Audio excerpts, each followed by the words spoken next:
La soie d'araignée est utilisée depuis des siècles par les humains pour ses propriétés diverses, mais les connaissez-vous? Bonjour, c'est Adèle de la bestiologie et aujourd'hui je vous parle des précieuses caractéristiques de la soie d'araignée. La soie peut être produite par divers arthropodes, dont les araignées, mais aussi les vers à soie par exemple, exploités par les humains depuis environ 5000 ans.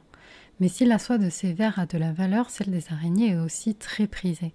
En réalité, les araignées produisent plusieurs types de soie différents, conçus dans des buts spécifiques, par exemple construire une toile, protéger un cocon ou se disperser.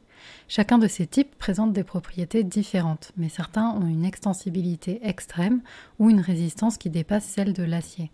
Globalement, la soie d'araignée présente une combinaison de résistance et d'extensibilité qui lui confère une robustesse très élevée qui dépasse celle de la plupart des fibres naturelles ou artificielles.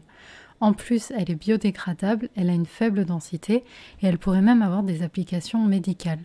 La soie d'araignée servait notamment de cataplasme pour stopper les saignements chez les Grecs et les Romains. Aujourd'hui, des recherches sont en cours pour utiliser les propriétés des protéines qui la composent pour la régénération de tissus biologiques.